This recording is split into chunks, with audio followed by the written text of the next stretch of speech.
Next up, this young Canadian man would have been a prime candidate for the chain gang if he'd messed up in Alabama. But back in his hometown, Rodney Auberjonois is being given a dramatically different kind of justice, one that's particularly relevant to the future of sentencing in New Zealand.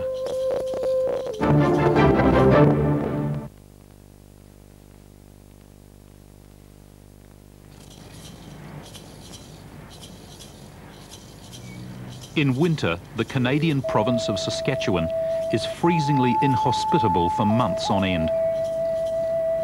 Nevertheless, it's become a magnet in recent years for other Western countries wanting to study the way justice is done here. Kiwi judges and justice workers have been among those making the pilgrimage. They've come to see the sentencing circle. It's a process where a convicted person for crimes as serious as rape can be dealt with not just by a judge but by their own community as well.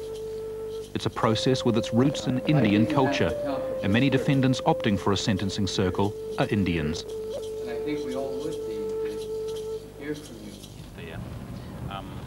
On a minus 28-degree day in Saskatoon, assignment went with a judge to see how a sentencing circle works. What happens in the process of a circle is very demanding on an accused, and the idea that they're getting off easy is not realistic. What happens is they have to account for their behavior in a very direct way. Judge Hukaluk has brought her courtroom to Wanuskewin, an Indian cultural centre just outside the city. Wanuskewin means finding peace of mind, and in pursuit of that peace, everyone who comes to the sentencing circle does their bit. The defendant is a man of mixed Indian and European blood. Rodney Auberjonois is an alcoholic and a habitual offender, and the serious driving offences he's committed bring his criminal record to 28 counts. People in the circle are allowed to tell the accused just what they think of him, including the police officer Rodney drove at with his truck. That's what I feel he was trying to do. And I was very afraid. I've been in police pursuits of other vehicles several times in the 9 years that I've been working as a police officer.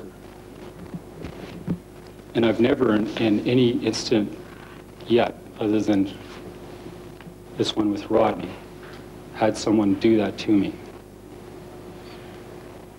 Using his vehicle as a weapon. That's what I felt he was doing. Lawyers, which is very important. In the circle, anyone with an interest in trying to influence a defendant to reform gets a say, like the man from Alcoholics Anonymous. Not ready. I was about your age when I stopped drinking alcohol. And I understand at a gut level what you must be going through. That if staying sober, staying free of alcohol is not the #1 priority in your life, it's likely that all other plans will fail. The prosecution this day regarded Rodney Auberjonois as a hardened repeat offender. They wanted him sent to jail for a year. Coming from the part Elders of his own race, even a behavior. politician, urged him to think seriously about whether he really wanted to reform himself. And you can't continue to go to work and do all the things and keep driving, and because someday that driving may put you in jail for life. You may take the life of an innocent person or yourself, and those things are very serious. When Rodney's own turn came to talk, he pleaded for the circle not to recommend sending him back to jail. Last time I was behind bars, he said, I nearly killed myself. I never told anybody this before, but when I lost my family in jail, I was looking for a way out.